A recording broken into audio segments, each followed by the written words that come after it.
La radio ici maintenant, 95.2, une respiration musicale avec un album de Karunesh. Là, c'est Beyond Heaven. Et avec nous, notre invitée, Marie-Céline Humblot, pour ce livre Catharsis, les multifacettes de l'être humain, aux éditions ABM, roman initiatique. Ouais, roman initiatique, le pourquoi du comment, pourquoi toute cette histoire, c'est quand même assez incroyable. Déjà de se mettre en marche, c'est déjà pas mal, il y en a qui se posent pas de questions, hein. C'est-à-dire au départ, moi je ne pensais pas du tout écrire et je me suis aperçue que finalement écrire c'est une thérapie. Quand j'ai commencé mon livre, je connaissais que le tiers de l'histoire. Donc j'écrivais ça au kilomètre par ordre chronologique et je savais pas ce que j'allais en faire. D'ailleurs, je conseille à tout le monde d'écrire sa vie parce que c'est en écrivant qu'on fouille. Qu'on fouille. On est obligé d'aller chercher, au fait on rebondit, etc. Et bon, donc c'est initiatique dans le sens qu'il y a des choses secrètes cachées. Initiatique, c'est ça qu'on va dévoiler. J'ouvre le standard, Marie-Céline, pour les questions des auditeurs. Le 08 92 23 95 20. Là, pour le coup, ce que je trouverais de très intéressant, c'est dans quelle mesure les auditeurs se reconnaissent plus ou moins avec leur vie sur des questions qu'ils peuvent se poser, sur leur comportement, sur peut-être tous ceux et celles d'entre vous qui nous écoutez, qui ont été voir des thérapeutes, de ce chemin. Alors, initiatique, ça, c'est une chose, mais en même temps, c'est pas évident, comme vous l'avez dit tout à l'heure, hein. J'ai eu de la chance, je ne suis pas tombé sur des charlatans, je ne me suis pas perdu, j'ai pas perdu 10 ans dans une thérapie qui aurait pu m'emmener finalement à 2 pas du point de départ. Ça a été tout ça. Donc, pour ceux et celles qui nous écoutent, qui sont chercheurs, qui se cherchent, qui sont sur cette voie de la connaissance de soi, eh bien, dans quelle mesure est-ce que peut-être, là aussi, comment imaginer qu'on est squatté par 3 esprits de personnes décédées qui nous étaient proches, dans une certaine mesure de surcroît.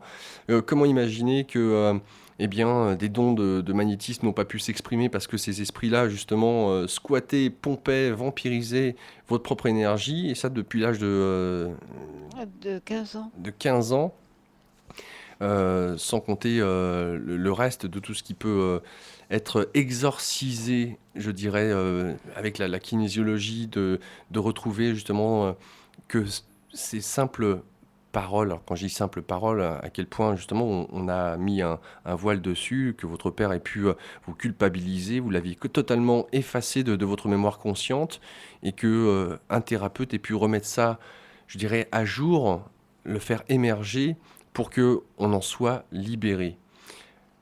Et bien entendu que ça sert. Bien entendu que ça sert pas uniquement pour soi, pour le coup, là aussi pour votre cousine. Ça, c'est une chose. Vous posez la question du chiffre 3. Alors, c'est pas uniquement votre chemin de vie, mais pourquoi est-ce que justement vous faites cette réflexion? Le 3 est présent dans ma vie. Synchronicité, symbole, un signe. Je sais pas, parce que non, je trouve 3 que c'est bien, c'est plus solide. Le cas, c'est très carré. Bon, je suis quelqu'un de très carré, je suis très marqué par Saturne, mais je sais pas, le 3 me plaît bien. Donc, je raisonne, c'est mon chiffre préféré, 3. Et en même temps, de voir, il y a toujours cette notion d'insatisfaction chez vous. Oui, éternelle insatisfaite. C'est pas mal, hein. Moi qui aurais tant aimé faire quelque chose avec mes mains, se plaignit-il. Plaignit-elle, pardon. Quel gâchis, que de temps perdu. Moi aussi, j'ai mis toute une époque de ma vie entre parenthèses. Je suis même passé à côté de la vie. Je n'ai pas vécu, je n'ai pas existé, je n'ai jamais été moi-même. Vous êtes dur avec vous, hein. Oui, forcément, puisque j'avais 3 esprits qui me bloquaient. En plus, j'étais inhibée par mon père dès l'âge de 4 ans, après plus le reste. Donc, c'est sûr que j'ai pas pu faire grand-chose. Et quand je suis devenue professeure, on va le voir, c'est aussi ça aussi c'était programmé dès la naissance, ça, dès la naissance. Est-ce que vous êtes penché justement sur votre fils? Vous parliez de la tuberculose par rapport à votre père. Est-ce que dans l'hérédité, ou peut-être finalement, est-ce que l'hérédité, ce n'est pas aussi des schémas comme ça qui auraient été transmis de génération en génération, des non-dits qui ont passé peut-être une génération pour arriver pour le coup du grand-père au petit-fils. Maintenant, ça, je raconte dans le livre, c'est quand à à la naissance, la sage-femme, il est né dans les Vosges, et son père voulait qu'il soit vosgien. Moi, je dis ok, ça me gêne pas, il va naître dans les De Vosges. votre fils, hein. Oui, mon fils va naître dans les Vosges.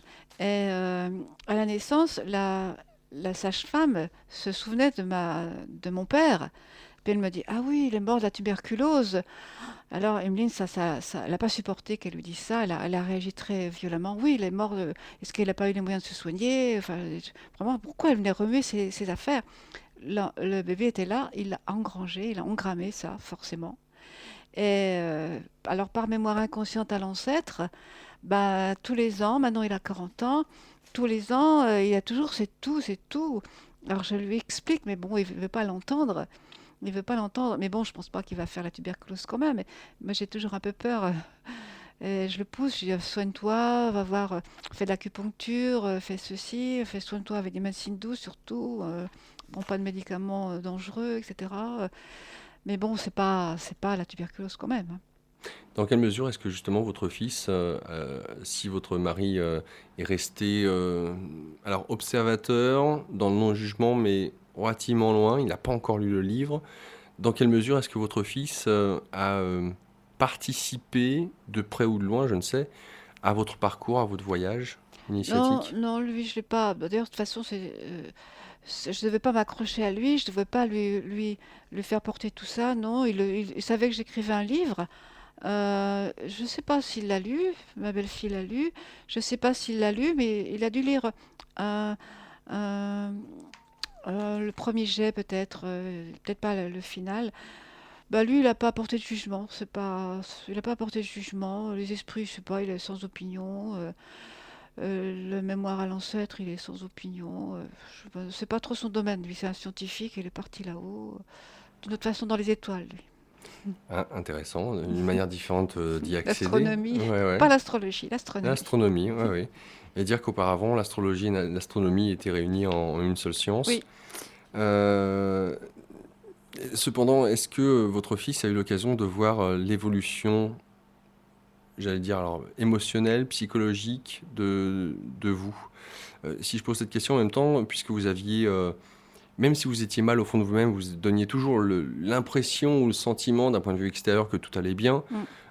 Peut-être que votre fils aussi a bénéficié ou bénéficié ou pas, je ne sais pas si c'est le terme approprié, de cette image. Euh, Est-ce qu'il vous a vu évoluer intérieurement dans cet état d'être qui petit à petit s'est allégé, j'allais dire? Bah, de toute façon, il était parti, hein. Lui, il est parti à 25 ans, donc ça s'est passé un peu après. Bah, lui, quand il était ado, quand il était enfant, même quand j'étais très mal, toujours m'efforçais de l'écouter, de jouer, etc. Bon, certainement que pas assez, mais je pense pas je sais pas s'il a vraiment senti, je pourrais pas dire. Vous décidez, en tout cas après avoir abordé votre numérologie, de voir ce qu'elle pouvait soulever comme identité de vous-même, après avoir aidé votre cousine Emmeline dans cette phase de son cancer du sein. Clotilde, Clotilde, pardon, j'ai dit Emeline. Emmeline, oui. Vous décidez de retourner voir un médium. Et là, alors là, pour le coup, vous interrogez beaucoup de monde de l'autre côté. Alors que ça soit aussi bien l'esprit qui avait habité votre maison, Ah, très intéressant ça. vous interrogez votre grand-mère. Ah bah alors ça, attention, quand j'interroge la grand-mère, il faut savoir pourquoi. C'est quand elle va s'apercevoir qu'elle est une gisante. C'est après qu'elle a la découverte de la gisante. Alors allez-y, racontez-nous ça. La gisante, c'est la théorie de Salomon Selam, euh, qui dit, euh, qui dit quand il y a une mort inacceptable, inacceptée dans la famille, quelqu'un peut être chargé de remplacer cette personne. Et alors ça se voit par les dates, etc. Et Emmeline se souvient très bien que toute sa vie, sa mère a rabâché la mort prématurée de sa propre mère. Elle n'a jamais pu accepter cette mort. Donc elle se dit, Bah, c'est ça, je suis certainement la gisante de ma grand-mère. Donc elle n'a pas eu à chercher très loin, parce que il y a des gens qui ont certainement des recherches plus approfondies à faire. Donc elle va tout de suite voir les dates, comme l'indique Salomon Selam, et effectivement, elle est la gisante de sa grand-mère. Alors, quelles sont les dates que vous avez en commun, justement? Alors, à 30-53 mois, sa grand-mère est morte de la grippe espagnole, alors que la mère d'Emeline avait 9 ans. Et Emeline, à 30-53 mois, elle prend la décision de reprendre les études. La personne ne pouvait l'arrêter, même son mari, personne ne pouvait l'arrêter, c'était décidé. Bon, il a fallu attendre l'année scolaire, etc. Elle décide de reprendre les études, alors que son fils avait aussi 9 ans.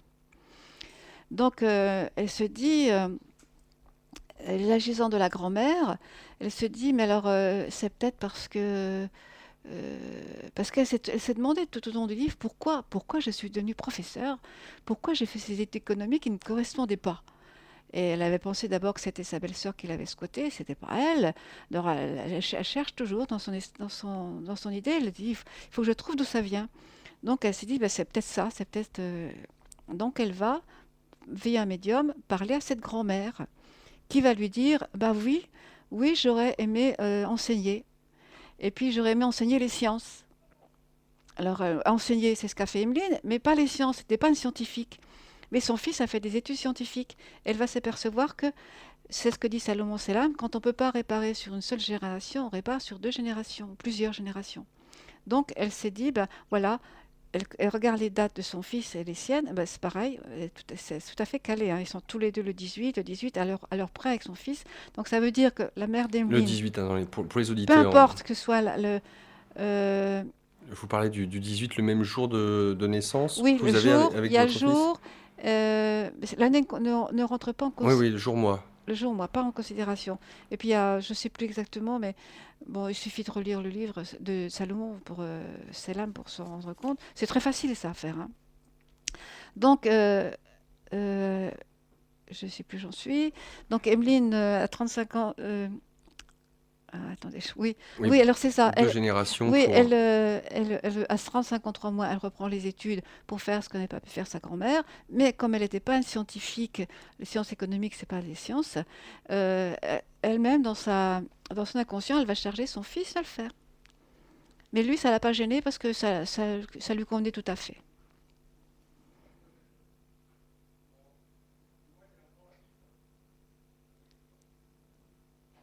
C'est un blanc, ça arrive en radio. Alexandre avec nous. Alexandre, bonsoir. Bonsoir, bonsoir ma chère madame. Bonsoir, monsieur. Je voulais vous demander, pardon, excusez-moi, j'ai un chat dans la gorge. Euh, Comment peut-on observer que l'un de nos enfants est squatté par un esprit d'un aïeul décédé? Alors, vous voulez parler du gisant? Pardon? Là, vous parlez du gisant ou d'un esprit? Ou d'un esprit ou d'un gisant. C'est pas la même Comment peut-on chose. observer qu'un enfant n'est pas tout seul? Pour être squatté par un esprit, il faut qu'il y ait eu une mort quelque Oui. part. Il faut se trouver dans un endroit où il y a un mort. On est dans un hôpital, par exemple, il y a beaucoup de morts hein, dans les hôpitaux. Mhm. On est passé dans un hôpital, on a assisté à un accident de voiture. Vous avez vu Emeline, elle était sur les lieux où était décédée sa grand-mère, sa belle-sœur à l'enterrement. Le jeune homme, quand elle est allée le voir à la morgue, son ami d'enfance est allé le voir à la morgue, ça on l'a pas dit. Elle est allée le voir à la morgue, enfin c'est une amie qui l'avait entraîné, elle ne voulait pas y aller. Donc il faut qu'il y ait eu un mort, d'une part, et puis c'est pas parce qu'il y a un mort qu'on est squatté, Mhm. mais qu'il y a eu un changement, il peut y avoir un changement de comportement. Emeline, évidemment, ça s'est pas vu, il n'y a pas eu de changement de comportement parce qu'elle avait des esprits gentils, qui lui voulaient pas de mal, seulement qui lui ont fait du mal à elle en en la freinant. Bah, faut dire aussi que à la décharge 15 ans. d'Emeline, vu qu'elle avait subi la responsabilité de l'accident de Oui, à son 4 ans. frère, elle s'était déjà renfermée un petit peu Voilà, dans une forme de mutisme voilà. où elle ne pouvait pas avoir confiance en elle, donc elle se mettait pas en avant. Donc comment repérer chez un enfant qui ne se met pas en avant à la base que cette dernière est squattée comme ça du jour au lendemain? Finalement, et même vous, en tant qu'adulte, vous donniez le change, cet état de mal-être, vous ne le laissiez Voilà. pas transparaître. Donc, Non, c'est pas forcément évident, hein. non. Bah, de toute façon, moi maintenant, tous les ans, je vais voir une guérisseuse que je connais bien. Elle voit tout de suite s'il y a un esprit ou pas.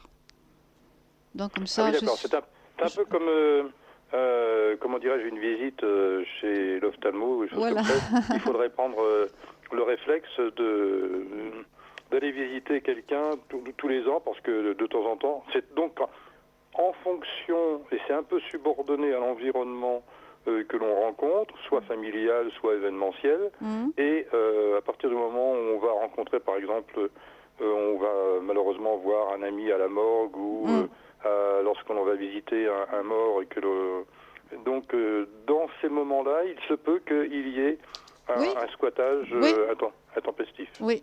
C'est possible, mais bon, c'est pas le plus fréquent quand même, Non, hein. non, bien, bah oui, bien sûr. Non, non, non, Hein. je dis pas que c'est aussi Systématique. fréquent que de Mm. prendre le métro, Mm. mais disons que ça peut être dans ce genre d'environnement. Ah oui, il faut qu'il y ait un mort, faut qu'il y ait un mort Alors moi, ce que je ne sais pas, c'est quand il y a un esprit dans la maison qui rôde, est-ce qu'il peut tout d'un coup incorporer les gens? Ça, je ne sais pas. D'accord. Bon, bah très bien. Autre question, Alexandre? Non, c'était simplement ça. Et puis bon, compte tenu que j'écoute depuis 23h30, 23h40, non, un petit peu, oui, minuit, quoi, quelque chose comme ça. Donc je me suis bien imprégné de tous les détails et de toutes mes aventures. Mais ce que j'ai retenu, vous allez peut-être me contredire ou pas, c'est lorsqu'on rencontre quelqu'un qui a une confiance en lui-même un peu dévastée, ou un peu instable, ou même une très petite confiance en lui-même, ça peut être un signe, une lumière qui s'allume, quoi. Bah, il y a 36 causes possibles, hein. C'est pas forcément un esprit, ça peut être, on ne sait pas, oui, ça vient de l'éducation, ça vient. Emeline, bon, c'était quand même quelque chose de lourd quand même, hein, quand son père lui dit c'est toi la responsable de l'accident du petit frère, c'est lourd. On peut très bien ne pas avoir confiance en soi et que pour des choses moins graves. Oui, bien évidemment, oui, tout à fait. Mais enfin, ce que j'ai retenu, c'est quand même qu'il est quand même nécessaire de se faire un petit contrôle régulier pour éviter de trimballer des Oui, choses qui oui, sont pas, oui, qui on serait mieux sans, quoi. oui, oui. Oui, il faut trouver le bon thérapeute parce qu'il y a plein de charlatans là-dedans, hein. Il Bah, faut... peut-être qu'en achetant votre livre, on aura peut-être éventuellement, est-ce qu'il y a dans votre livre des conseils, des suggestions? Oui, à la fin, je dis, d'ailleurs, j'ai fait avis au lecteur, si il pense à avoir, être concerné, moi, si j'ai beaucoup de réponses dans ce sens-là, bon, il faudra vérifier. Après, peut-être j'écrirai un livre. Cette fois, ce sera un essai, ce ne serait pas un roman, ce serait un essai sur le sujet. Mais pour ça, il D'accord. faut que j'ai beaucoup de témoignages. D'accord, très bien. Et à la rigueur, on peut vous écrire chez votre éditeur Oui, et il fera suivre. oui, D'accord. d'accord. Très bien. Merci beaucoup. Merci. Au Merci, au revoir, revoir. Alexandre. Donc, forcément, il y a nécessité d'aller voir ou questionner la grand-mère, du pourquoi, du comment, puisque vous êtes ramassé quelque part sa mort. Mm. Donc, lors de la séance, votre grand-mère vous dit: Je viens souvent dans tes rêves. J'aime communiquer. Je peux te parler dans tes rêves, te dire des choses. J'avais envisagé plein de choses. Quand on part si tôt, on n'a pas le temps de se réaliser. J'aurais aimé enseigner. J'aimais les sciences. J'aurais aimé me réaliser comme toi. Je suis contente de ce que tu fais, admirative. J'ai manqué à ta mère, mais je ne pouvais rien faire. J'aurais préféré élever ma fille. Je n'ai pas été soignée comme il aurait fallu. Le médecin, pardon, venait nous visiter à voiture à cheval. Les fameux bolides n'existaient pas encore. Marguerite est avec nous. Marguerite, qui sait, c'est la deuxième épouse de son mari de l'époque, hein. C'est-à-dire Oui, que quand oui, votre grand-mère est morte, votre grand-père s'est remarié avec donc Marguerite. avec Marguerite. Ne t'inquiète pas, les choses rentreront dans l'ordre. Tu as bien évolué, tu as accepté d'avancer. Et les choses rentreront dans l'ordre. Déjà, il y a plein d'espoir, hein, Oui. de là où elle est, hein. Le temps n'existe pas de ce côté. Il passe très vite. De quoi d'autre avez-vous parlé? Parce que là, vous mettez justement 3 petits points de suspension, mais vous avez parlé d'autre chose, non? Oui, bah, c'est-à-dire que je dis peut-être en bas, je dis en bas qu'elle a parlé de son mari qui l'a secondé passé. Elle a parlé du mari d'Emeline, elle a parlé de son village, de ce que. Voilà. Comment De vous l'époque. réagissez quand votre grand-mère vous dit qu'elle est admirative de vous? Alors, c'est pas de la fausse modestie, mais je me dis, moi, je suis pas vraiment. D'ailleurs, plus tard, je dis que je regarde sa photo, puis qu'elle ressemblait plus à une institutrice qu'à une paysanne. Alors, elle dit, je remarqua, Emeline, admirative, elle lui renvoie le compliment, mais admirative. Moi, je reconnais que j'ai beaucoup de courage, beaucoup de volonté, mais que je suis pas satisfaite. Euh, Vous interrogez aussi donc le fameux esprit qui vous avait caressé la joue, caressé Oui, la jambe, qui habitait la maison, qui habitait la maison, ou dans qui était laquelle là vous... depuis 100 ans. 100 ans. Alors, c'était une femme âgée qui vivait seule et qui restait donc à squatter le lieu. Voici donc sa réponse. J'aimais la vie terrestre, j'avais peur de la mort, j'avais du mal à quitter ma ferme, j'ai du mal à comprendre que j'étais parti. C'était comme dans un conte de fées, il fallait me faire partir. Je voudrais revenir sur terre, mais j'ai du mal. On ne me laisse pas venir comme je le voudrais. Ah ah. J'étais seule et très pauvre. Je n'avais que mon chien que j'aimais bien. Je paraissais plus vieille que mon âge. La pauvreté ne rajeunit pas. Il y a eu des arbres abattus autour de la maison. Elle devait parler de la tempête de 99 et de ses suites. Je suis contente que ce soit toi qui habites cette maison car tu en prends soin. Alors, notamment, vis-à-vis de ça, alors voilà, là aussi j'ai oublié une de mes questions qui m'avait traversé l'esprit. Quand vous retournez voir ce médium, finalement, c'est pour votre grand-mère, c'est pour cette femme qui avait habité votre esprit. Pourquoi avoir finalement voulu retourner voir ce médium pour essayer de combler les creux, les vides, les trous dans ce fameux tableau, cette mosaïque? Bah, savoir pourquoi ma grand-mère, je voulais savoir quand je suis allée voir la grand-mère, je voulais savoir si c'est elle qui m'avait poussée à faire mes études d'économie, enfin à devenir professeure, enseignante plutôt, enseignante. Parce que Emeline, elle se dit bon, c'est l'économie qui me convenait pas. J'étais pas du tout une économiste, c'était pas mon truc.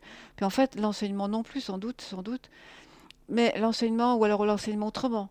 Donc là, elle a compris d'où ça venait. Et elle se dit, bon, bah, moi, j'ai fait l'économie parce que, par utilité, quoi. C'était ce qui. Parce qu'à un moment, elle s'est demandé si elle n'aurait pas mieux fait d'apprendre la psychologie. Mais la psychologie, elle n'aurait pas pu l'appliquer tout de suite, alors que pour professeur d'économie, dès qu'elle avait le CAPES, elle pouvait l'appliquer. Alors que la psychologie, c'est quelque chose de beaucoup plus compliqué. Donc là, tout s'explique. Vos études pour concrétiser le rêve de votre grand-mère, Voilà. le prénom de votre fils, Ouais. sa date de naissance pour qu'il prenne le relais en tant que gisant, et notamment votre mari Oui. pour compenser le vide affectif familial. Oui. Oui, oui, c'est ça. Tout est programmé, hein. Où se trouve la place du libre arbitre alors, dans cette histoire d'après vous? Ah, l'illusion du libre arbitre, disait Jung.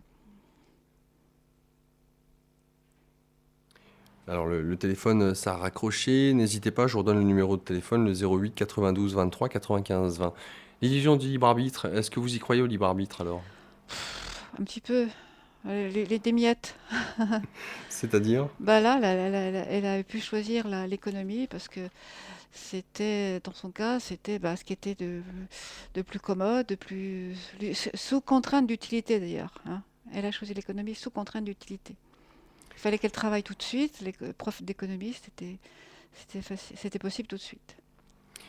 Emeline se disait, il est des choses qui sont irréparables, irréversibles, selon la théorie du gisant, notamment tout ce qui se passe avant 6 ans, précisent les psychologues. Que faire? Le moment est sans doute venu de réaliser mon rêve de tour du monde, un tour du monde initiatique, pas seulement touristique. Il sera peut-être ma marche de guérison. Alors là, je vous pose la question, guérir de quoi? Maintenant que vous vous êtes libéré on va dire de très gros fardeaux. Ben oui, mais ce problème, c'est le manque de confiance en soi qui est toujours là. Alors je me dis maintenant, j'ai plus rien à prouver, je suis pas thérapeute, je ne travaille plus. Est-ce que j'ai encore besoin d'avoir confiance en moi? Je sais pas. Mais bon, En tout cas, faut continuer à chercher encore. d'ailleurs, vous le dites, hein, mais j'aimerais quand même bien prendre confiance en moi. Mm, Il faut peut-être que je sois confronté au risque. mm. Et aujourd'hui, voyager est redevenu une aventure hasardeuse.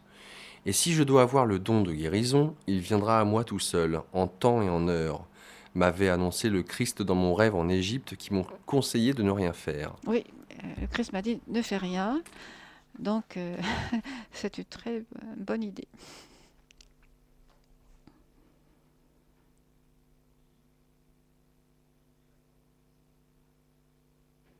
Désolé pour les auditeurs et ce blanc, nous accueillons Lydie. Lydie, bonsoir. Oui, bonsoir. Bonsoir. Oui, Nous vous écoutons, Lydie. bonsoir. Je suis très très émue. J'ai longtemps. Alors, éteignez votre radio, Ah oui, ça ira pardon. mieux. Comme ça, vous vous entendrez pas en écho derrière. D'accord, c'est fait. J'ai longtemps hésité à téléphoner. Je me sens très émue parce qu'en fait, je me sens totalement concernée par tout ce que Madame a dit ce soir. Euh, au niveau de ma vie intérieure, c'est-à-dire que j'éprouve aussi cette énorme curiosité d'apprendre. Cette énorme curiosité d'apprendre est égale à, au manque de confiance euh, et une sensation de lourdeur et de perte de, comment dirais-je, de vitalité. Plus ça va, plus j'ai la sensation de me vider. Et il y a plein de choses que vous avez dit ce soir qui m'a fait tilt, et qui m'a aussi donné l'impression d'être sur la bonne voie, parce que j'avais l'intention aussi de consulter un astrologue, de reprendre mes études. Là, je vais avoir 43 ans. Oui, pas trop En fait, tard. plein d'envies au niveau des études, de formation, de voyage, mais finalement, contrairement à vous, moi, j'ai tendance à rester complètement clouée au sol, comme incapable de faire le premier pas. Aussi la sensation que tout ce que j'entreprends me ramène à moi-même, enfin, se solde par un échec et me ramène à moi-même, en fait. Voilà. Mais vous êtes seul pour faire des études, vous n'êtes pas seul? Si. Ah oui, parce que là, ça dépend quelles études. Il faut trouver des financements ou pas. Il faut faire ça tout en travaillant. Qu'est-ce que vous envisagez? J'ai envisagé des études de psychologie ça me tanne depuis l'âge de 17 ans. Hmm. Il se trouve que la vie m'a emmené plutôt vers des études d'art plastique. Hmm. Euh, mais à chaque tentative, ça se solde par un échec et je reviens toujours à cette envie de reprendre des études. Voilà. Parce que Euh, l'étude de psychologie, c'est lourd, mais c'est possible. oui, en fait, je pense que tout est possible, il faudrait que je trouve la force d'y aller. Moi, j'ai une Euh, amie qui a fait ça à 50 ans, hein, passé. ah bah, voilà, il 50 faudrait ans. que je me lance. Il faudrait que je me lance. Enfin, voilà, c'était pour simplement vous dire que je me suis sentie vraiment concernée et aussi encouragée à continuer à, à faire un travail de fouille. Voilà. Ah, ça, c'est déjà quelque À- chose, c'est bien. Oui, C'est utile. oui, voilà. Donc, pour vous remercier, merci beaucoup. Oui, merci à vous aussi. Au revoir, Lydie. Au revoir et merci encore. Ce rêve du Christ en Égypte, ça remonte à quand? Bah oui, ça fait plusieurs années, c'est pas arrivé ça, hein. Je crois que c'était en 98. Je pense que c'est pas dans ces eaux-là. Vous pouvez nous... Parce que c'est quand même peu commun d'avoir ce genre de rêve. Oui, qui m'a dit, et puis que j'ai retrouvé l'endroit. J'ai retrouvé l'endroit au Luxembourg. Dans ce rêve, j'étais sur je sais pas, une citadelle. Il y avait enfin, ça tournait autour, oui, sur comment je pourrais dire, un chemin, mais sur une citadelle. Et puis je marchais au coin dans un angle, il y avait quelqu'un qui m'attendait. J'étais habillée en bleu. Il y avait quelqu'un qui m'attendait, un homme d'une grande, grande bonté, extraordinaire. Et puis, c'était le Christ. Il me dit, vous aurez le don de la guérison. Alors, elle avait le cœur qui battait. Mais qu'est-ce que je dois faire? Qu'est-ce que je dois faire? Rien. Ça viendra en temps et en heure. Et puis après, quelques temps après, elle va au Luxembourg, elle retrouve l'endroit. Elle est habillée en bleu. Et ça, enfin, c'est incroyable, c'est émouvant, etc. Mais bon, ça fait longtemps et le don de la guérison, il n'est pas là quand même, hein. C'est un rêve.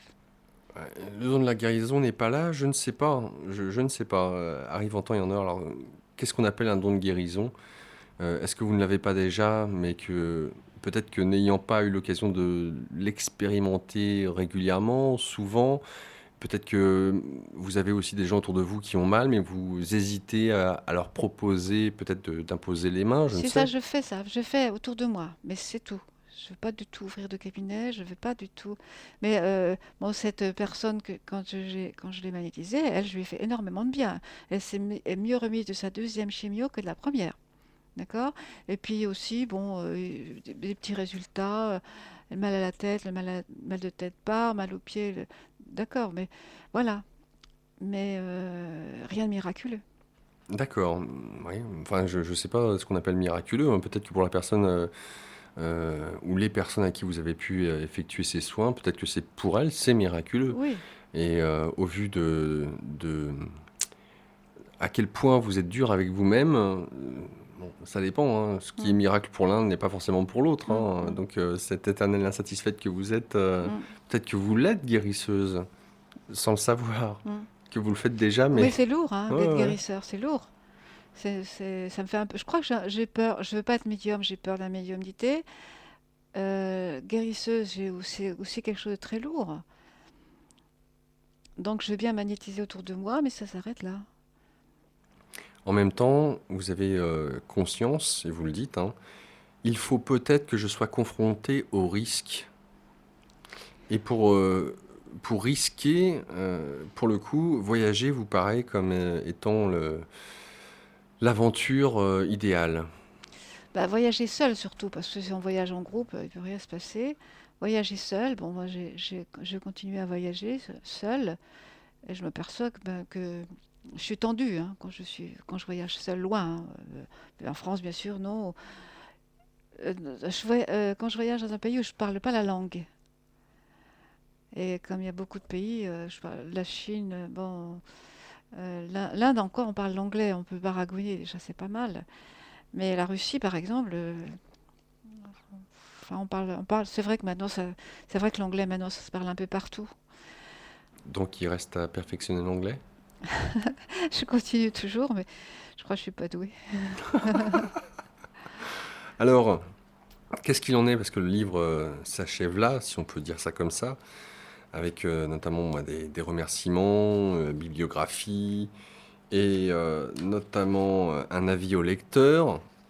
Euh, Au jour d'aujourd'hui maintenant, faut que j'arrête avec ça. Aujourd'hui, ça fait 1 an que ce livre est sorti. Oui, bah non, j'ai pas eu de retour. Bon, il faut dire il a pas été promu pendant quelques mois, puisque je suis chez un petit éditeur qui a pas une grande diffusion, oui, pas une grande diffusion. Donc, il m'a dit, il se vendait doucement. Et bon, maintenant, moi, il y a un problème, j'ai eu un blocage. Et puis maintenant, je commence à faire quelques conférences. Donc, ce soir, je suis chez vous. J'étais auparavant dans une autre radio. Je vais continuer dans ce sens. Je pense aller aussi des petites télévisions dans les Vosges notamment, etc. Et voilà. Donc, s'il doit servir, c'est sûr qu'il vaut mieux qu'il soit connu.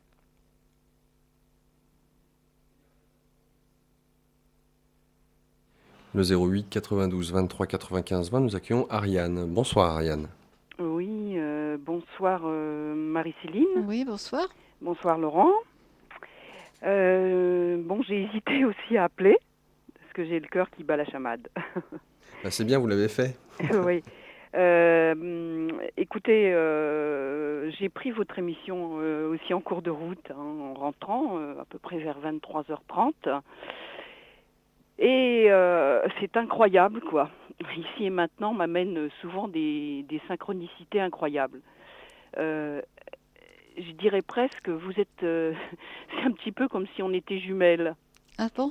Et oui, mais quand je dis jumelles, j'ai eu un vécu, on va dire, sur le fond semblable à vous. Oui.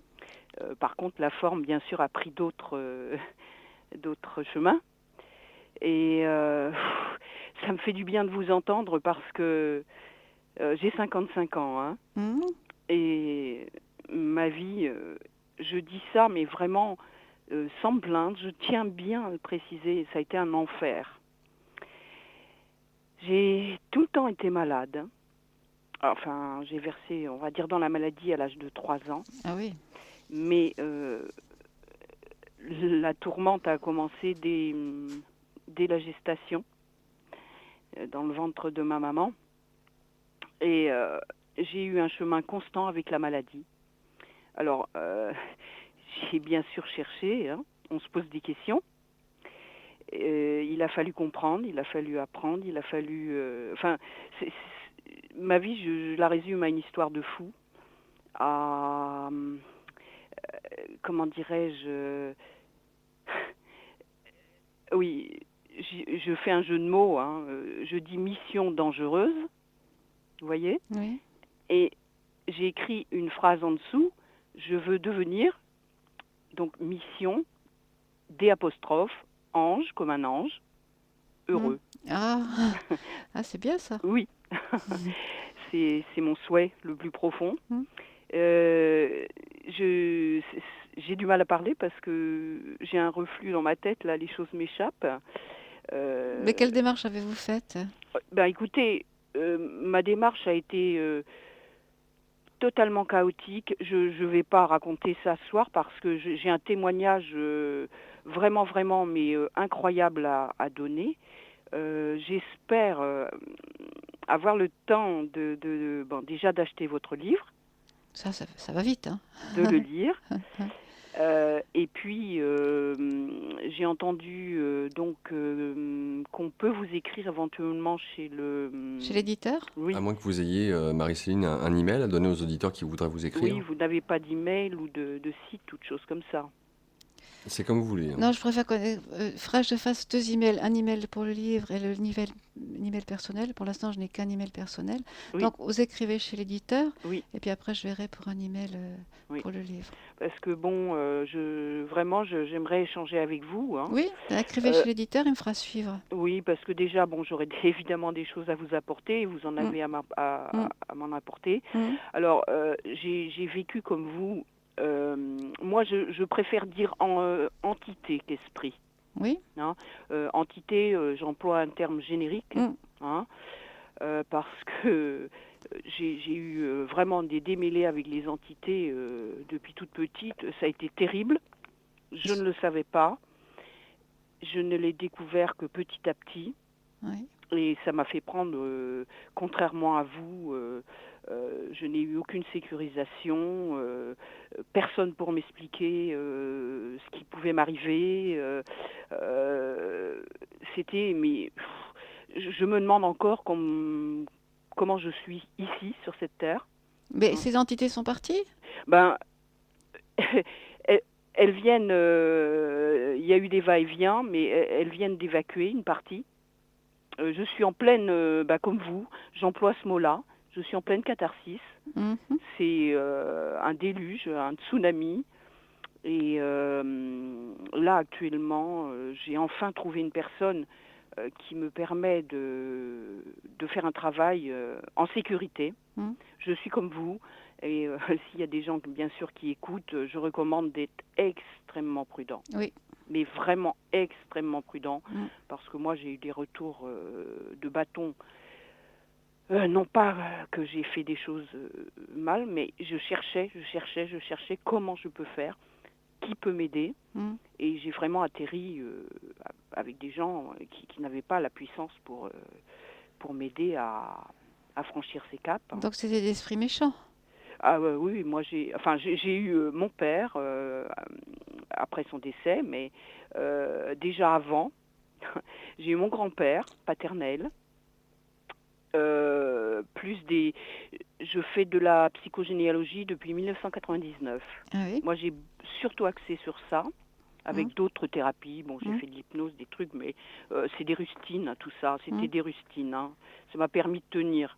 Mais, comment dirais-je, il faut trouver les gens pour ça, qui vous écoutent, parce que bon, j'ai cru devenir folle bien des fois. J'ai cru que j'allais atterrir en psychiatrie, j'ai cru, enfin bon, plein de choses, hein, parce que ce que je voudrais signaler par rapport à ce que vous avez dit, et pour insister sur ça, bon, vous avez dit par exemple que vous aviez vous avez appelé ça esprit, hein. Oui, Bon, je dirais c'était les âmes qui n'étaient pas parties, oui, hein, et elles étaient gentilles. oui, Moi, c'était pas du tout le cas, voilà. hein. Et quand vous avez par procuration des âmes qui vivent au travers de vous, leurs émotions, Mm. hein, leurs travers, et tout ça, il y a de quoi devenir fou. Ah oui, oui, ça. Et Oui. j'ai vécu des crises invraisemblables, quoi, d'angoisse, de terreur, Mais on peut les faire partir, ces âmes, même si elles sont méchantes. Oui, mais moi, c'est pour ça que je voudrais échanger avec vous, parce qu'elles reviennent. Ah bon? Ah oui, mais c'est pas si simple que ça. Ouais. Ben, vous avez parlé, par exemple, bon, les âmes, cette femme-là qui habitait la maison, Oui, son âme n'était pas élevée spirituellement, vraisemblablement, je puisqu'elle sais. voulait rester attachée à la terre, hein, Oui, et à sa terre. mais elle était gentille. Oui, oui, oui, oui. Mais justement, quand une âme n'est pas développée sur un plan spirituel suffisamment, bon, elle a tendance à squatter et continuer à squatter. Et on est des bonnes petites centrales électriques, n'est-ce pas? Mm. Hein, on vous subtilise de l'énergie, on vous vampirise, on vous Mm. squatte, on vous, Mm, enfin, mm. etc. Mais bon, c'est un vaste problème, hein, parce que ça m'a beaucoup fait réfléchir, évidemment. Ça m'a beaucoup fait chercher. J'en ai retiré pas mal de choses, mais voilà. Enfin, j'ai vécu un enfer. Et avec la maladie, j'ai failli mourir je ne sais combien de fois, mais vous n'imaginez pas, je suis multimiraculée. Il y a eu des choses invraisemblables, et je voudrais dire par exemple une chose, c'est que mon père était avorteur Mm. avant de me concevoir déjà. Et dernièrement seulement, je savais qu'il y avait des choses pas claires. Bien sûr, je savais qu'il était avorteur. Bon, j'ai su beaucoup de choses. Ce serait trop long à raconter. Eh bien, les petites âmes qui avaient été supprimées, Mm. qu'on avait empêchées de finir de s'incarner, Mm. eh bien, elles étaient agrippées à moi. Ah oui. Ah oui, mais Il y en avait beaucoup? oh là là. C'était invraisemblable. Quand c'est parti, bon, ça va. J'ai quelques facultés, on va dire, que je peux voir en images. J'ai des intuitions fortes, des rêves. Et avec ce monsieur, hein, qui est pasteur, nous les avons envoyés dans la lumière. Mm. Mais c'était invraisemblable. Alors, il y avait ce qu'a fait mon père, donc des femmes peut-être de la famille, peut-être des femmes du village. Bon, moi-même, qu'est-ce que j'ai fait? J'ai fait cette chose-là, non pas pratiquer, hein, parce que mon père pratiquait donc l'avortement, mais j'ai aussi fait la même chose. Hein, tout ça, enfin, mais c'est incroyable. Et quand elles sont parties, en quelques fractions de... J'ai eu des flashs, des images. On m'a montré ce que c'était que la vie. On m'a montré la valeur profonde de la vie. Enfin, c'était invraisemblable. Hein. J'ai eu un enseignement en très peu de temps, vous voyez. C'est-à-dire qu'on vous disait qu'il fallait pas se faire avorter, c'est ça? Non, j'ai compris ça, oui, que la vie avait une valeur Oui. et que l'empêcher d'être... Mm. enfin, du moins de venir s'incarner sur Terre, c'était C'était mal. c'était un geste qui avait des conséquences immenses, quoi. Bon, enfin, c'est un exemple, hein, que je vous donne. Hein. Oui, bon, oui. je n'en veux pas à mon papa. Bon, il a fait ce qu'il a pu. Il était lui-même, mais il m'a agrippé, on va dire, de la conception À la mort. jusqu'à cette année au mois de janvier. Ah oui. Ouais. C'était assez terrible, mais c'est un exemple, hein, parce qu'il y a beaucoup d'autres choses que j'ai vécues, voilà. Est-ce que vous avez l'intention de mettre tout ça sur papier? Tout à l'heure, justement, Marie-Céline parlait de coucher sur papier nos vies et que cela nous permet justement de réassembler les morceaux du puzzle, de nous libérer, de prendre conscience de certaines choses. Oui, mais Bon, Laurent, j'ai passé ma vie à me débattre, en fait, hein, mais avec bien d'autres choses, parce que le fait que je travaille en psychogénéalogie, j'ai fini par comprendre que j'étais venue pour briser des chaînes, hein, dans cette famille dans laquelle je me suis incarnée. Et je dis ça vraiment en toute humilité, parce que je m'en serais bien passée, hein. Ça a été terrible. Et oui, effectivement, ça serait bien d'écrire ça. Oui, il faut le faire Mais pour l'instant, pour vous. je me reconstruis, je me récupère. C'est pas fini, hein, de vider le sac, hein, etc. Bon, j'ai écrit certaines choses, effectivement, hein. Voilà, mais bon, la maladie m'a beaucoup malmenée. J'ai des séquelles, j'ai vraiment. Vous voyez, quand vous parliez que l'esprit embrumé. Oui. Bon, là, j'ai un peu de mal, j'ai eu du mal parce que, bon, je vous dis que j'ai failli mourir plusieurs fois. Mmh. Maintenant, j'ai expliqué tout ça. C'était collé à des dates anniversaires, que ce soit de jours, de mois, d'années, enfin, ou d'événements, hein, vous voyez, qui revenaient de manière cyclique. Il y en avait tellement. J'ai des lésions au cerveau, hein, j'ai fait une très grave atteinte au cerveau qui a fallu me les faire partir. Et ça, c'était lié au grand-père, hein, qui était lui-même déjà atteint. Il y avait des histoires de méningite, d'alcool.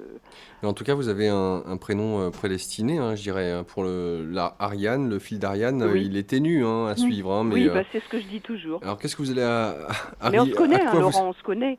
Et je suis déjà venue à une de tes conférences. D'accord. Et puis, je suis venue à la petite fête de signature de Pierre Jovanovic. Et bon, c'est pour ça que on en reparlera, hein. D'accord. Oui. Mais c'est vrai qu'il y a beaucoup de choses à dire, parce que merci pour ce livre et ce témoignage, Marie-Céline, parce que c'est accablant pour ceux qui vivent ça. Parce que les gens ne vous croient pas. Et il y a très peu de gens qui sont sensibilisés aux problèmes des entités.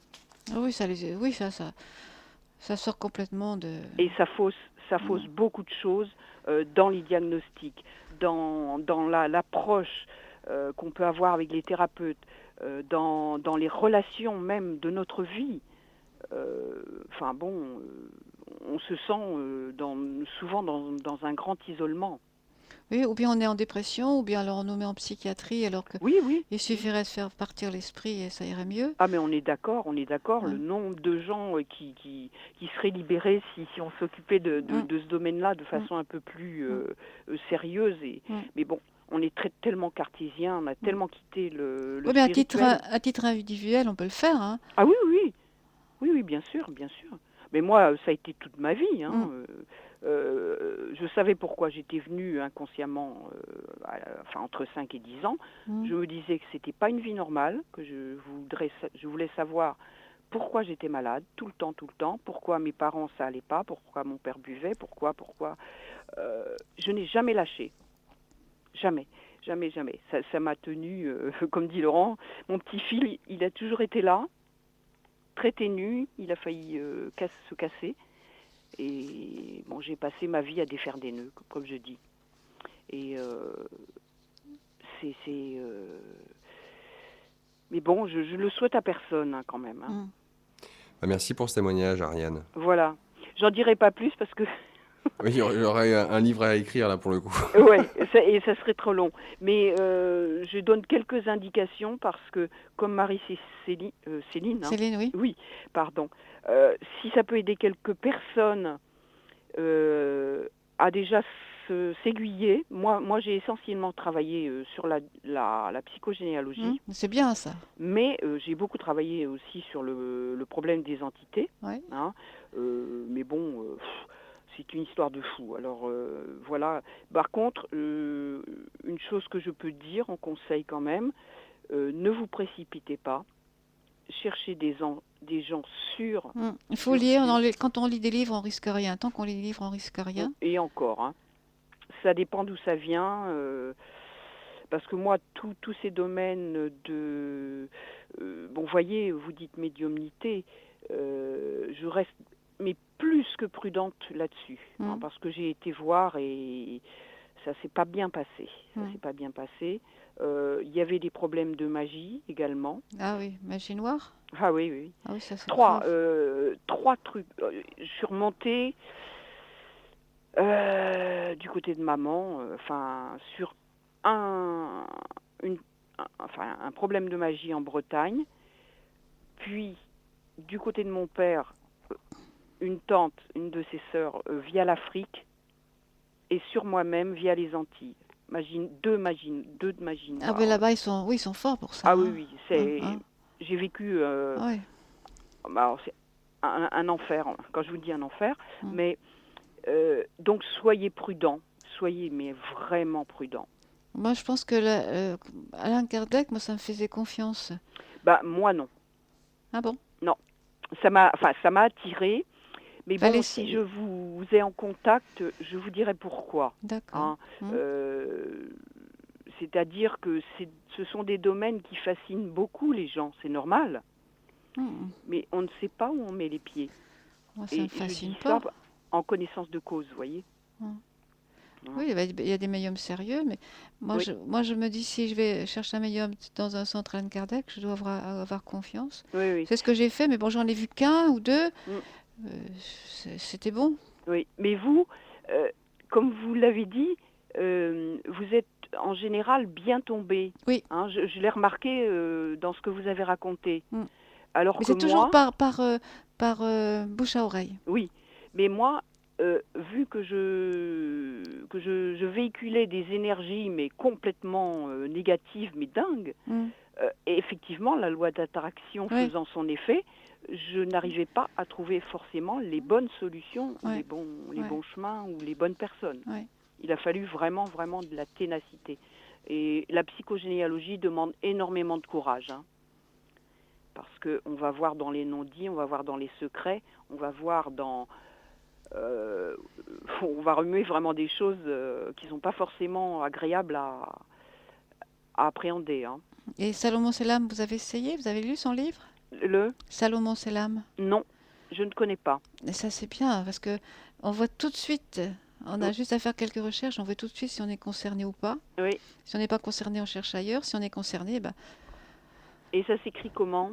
Salomon, Oui, Salomon, ça va, mais oui, après? et Selam, S-E-2-L-A-M. D'accord. Ben, je l'ai dans mon livre en bibliographie. D'accord. Parce que bon, moi, en psychogénéalogie, étant donné que le domaine financier était totalement touché dans la famille, Mhm. je suis beaucoup autodidacte, hein, Mhm. et sur la généalogie, je me suis fait aider un tout petit peu, mais à 80 € les séances, je n'ai pas pu continuer. Mhm. Ouais, alors Donc, que là, c'est gratuit, c'est un livre et c'est gratuit, hein. oui, oui. Donc j'ai utilisé Elisabeth Horowitz, Je la connais plusieurs pas. de ses livres, Anne Ancelin Schutzenberger. Voilà, J'ai lu l'excellent livre de Nina Cano, je connais pas. qui est, je vous le conseille, hein, c'est,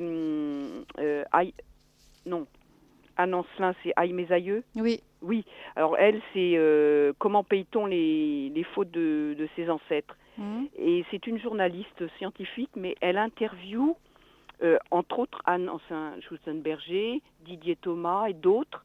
Et on a donc, vous voyez, un petit panel très intéressant. Ah, je crois que j'ai lu ce livre. Ils sont deux auteurs, non? Non, non, non, non, c'est Nina Cano. Nina Cano. Oui, oui, c'est A-N-A-U-L-T. Ah, Il d'accord. est très, très, très, très bien. Je me suis aidée de Chantal Rialan, cette famille qui vit en nous. Je me suis aidée, enfin, de plein de livres, hein, autrement. Oui, il y a beaucoup de livres. Oui. Puis après, ben, on mène l'enquête. Hein. Voilà. J'ai fait parler, enfin, j'ai interrogé des gens de ma famille. Je suis remontée jusqu'à la Révolution. Ah, Oui.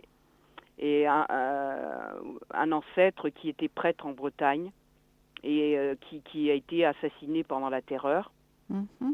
Et où là, il y a eu, après, dans la famille, du côté de mon père, un dérapage, on va dire, spirituel. Vous voyez, comme la République s'instituait, petit à petit, la famille a quitté le rail de la religion, enfin du spirituel, et s'en est suivi tout un tas de bouleversements, entre D'accord. autres.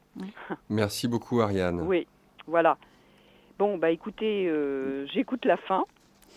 Merci à vous et bonne fin de nuit. Et oui. Au revoir Au revoir. Marie-Céline Au et puis revoir. au revoir Laurent, Au à revoir, bientôt. Au revoir, Ariane. Ariane. Alors justement, puisque le livre s'arrête au jour d'aujourd'hui. C'est pas grave. Aujourd'hui, non, mais c'est moi, faut que j'arrête avec ça. Aujourd'hui, un an après la sortie du livre, qu'est-ce qu'il en est des retours? Ah oui, alors il y a Salomon Selam, quand je lui ai envoyé le livre, ou je sais plus si j'ai envoyé le livre ou la Le couverture. manuscrit? Non, ou Non, non, pas le manuscrit, la D'accord. couverture. Et il m'a répondu par retour de courrier, quelque chose de très gentil. Euh, puis il m'a dit, je le lirai et je vous tiendrai au courant. Mais bon, il est très, très occupé, j'attends.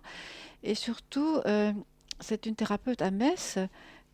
Même chose, quand elle a lu le livre, elle le recommande à tous ses patients. Elle m'a demandé d'intervenir dans ses stages. En ce moment, elle est un petit peu en stand-by. Elle recommande à tous ses patients comme merveilleux soutien psychologique. Alors ça m'a beaucoup étonnée. Et puis aussi le docteur Roth d'énergétique dentaire dont je parle dans mon livre, là. Lui, il l'a mis sur son site internet. Donc, je suis étonnée de ce retour des thérapeutes. Moi, je pensais pas. Et mon histoire de thérapie, elle a l'air aussi d'amuser beaucoup les gens. Parce que, comme Emeline a découvert qu'elle avait du magnétisme, elle s'est dit, bon, est-ce que je vais devenir thérapeute ou pas? Si je deviens thérapeute, il faut que je m'intéresse beaucoup à l'alimentation parce que pour elle, c'est très important, hein. Notre alimentation, c'est notre carburant, hein. C'est notre médicament, disait Hippocrate. Donc, mais à force de lire, de tout lire, tout est son contraire. Alors, mais absolument sur tout. Alors, donc là, il y a une petite histoire humoristique où il se renvoie la balle. Non, mais il faut manger de la viande, non, il faut pas en manger. Il Les faut. groupes sanguins, Oui, non? voilà, voilà, c'est ça. Donc là, il y en a une page et demie, et c'est très drôle parce que finalement, c'est récapitulatif de tout ce qu'elle a fait auparavant. Et puis, elle se dit, bon, bah, il y en a tout, et au contraire, qu'est-ce qu'on fait avec ça? Donc c'est un peu la réalité. Quelqu'un qui cherche, eh ben, il est confronté à ça, que ce soit pour ses thérapies, l'alimentation et les thérapies qu'elle a suivies, ou pour d'autres choses. Alors qu'est-ce que vous avez conclu au niveau de l'alimentation? Ah bah oui, alors justement, j'ai dit je vais faire des conférences sur l'alimentation. Je vais prendre des grilles. Alors justement, les groupes sanguins, euh, les, les associations, le, enfin, plusieurs grilles, etc. Puis ce qui restera, ce sera la vérité. Bon, j'ai pas fait. Mais moi, je fais attention, mais pas. Je suis pas végétarienne. C'est dommage, paraît-il. Mais je fais attention à ce que je mange. Je regarde maintenant quand je fais mes achats, je regarde bien les Les additifs ingrédients, les alimentaires, additifs. et je vous assure qu'on élimine les trois quarts même dans les compléments alimentaires, il y a des additifs dangereux. J'épluche tout maintenant. Et je me bagarre avec mon fils et sa famille. Moi, c'est pas grave, mais vous êtes jeune, il faut absolument faire attention parce que c'est très grave les conséquences de tout ça, surtout que c'est répété tous les jours. On mange 3 fois par jour et si on répète à chaque fois les. Moi, j'aimais bien le livre de Servan-Schreiber, David Servan-Schreiber. D'ailleurs, j'ai gardé à la fin de son livre, il disait ce qu'on pouvait manger qui n'était pas bio parce que c'était très peu traité, et comment on pouvait aussi les laver, les faire cuire à la vapeur, etc. Donc, par exemple, je me souviens, il y a les choux. Donc, ce qui est pas un grand traitement, eh ben, je les achète non bio parce que c'est cher bio. Et tout le reste, j'achète bio. Je mangerai jamais une salade qui est pas bio. Je mangerai jamais une pomme qui est pas bio. Donc, je fais attention. Mais il n'y a pas que le bio, les associations, etc., hein. Notamment, vous avez reçu, concernant votre livre, un email de Une lettre. quelqu'un, une lettre Une lettre. incognito, enfin en tout cas au début. Oui, j'ai reçu, alors avant que le livre ne soit paru, c'est-à-dire en janvier 2011, j'ai reçu une lettre, alors signée d'un prénom. Là, c'était une carte postale de Paris, un timbre du Midi, mais je ne savais pas d'où ça venait parce que maintenant, avec les nouveaux routages, on ne sait plus d'où ça vient. Ça, c'est un progrès encore. Et dans cette lettre, on me disait bravo pour le livre, préparez-vous à soutenir le livre.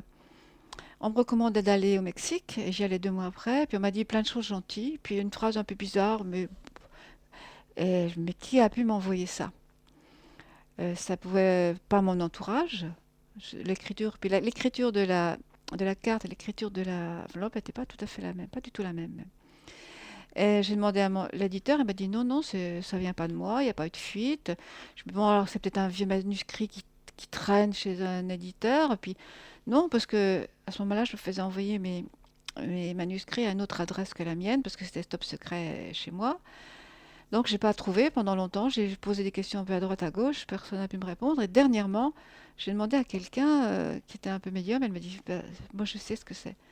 C'est un médium qui a reçu ce message pour vous il a été chargé de vous transmettre ce message. Alors, il a eu votre adresse et vous avez suivi le message. Alors, moi, je trouve ça extraordinaire parce que là-haut, on s'intéresse à moi au point de faire passer ce message à un médium. Je me dis quand même, c'est un peu fort. Comment je peux les intéresser à ce point-là?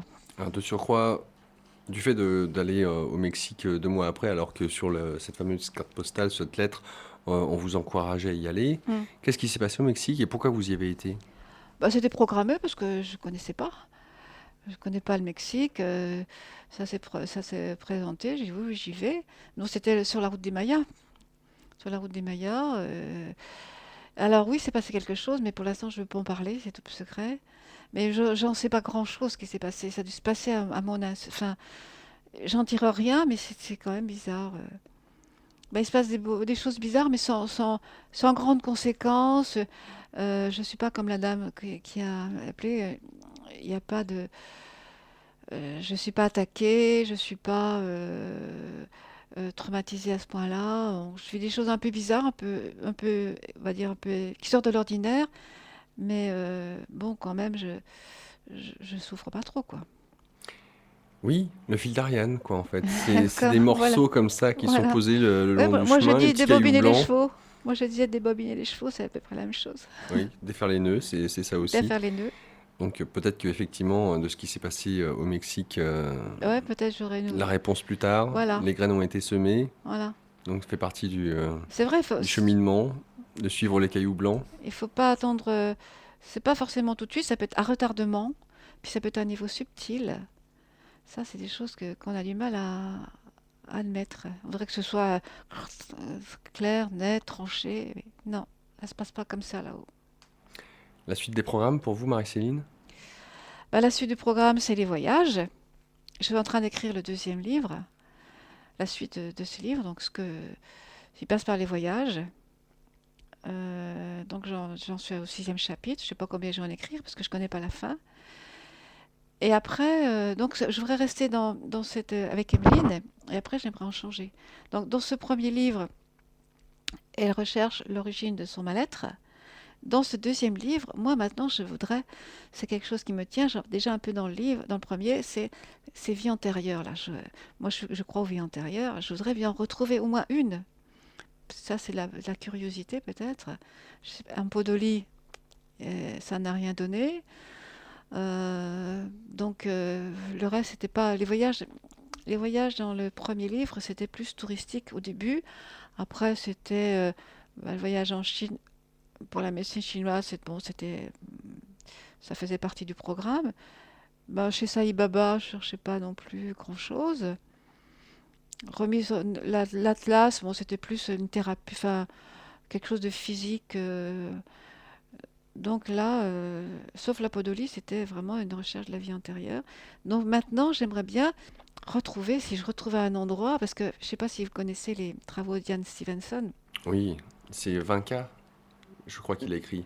Oui, ou même plus, je crois que c'est à 50. Ou 40K, je sais Oui, plus, oui. plusieurs dizaines, je crois que c'est à 50. Oui, je crois bien que c'est 50.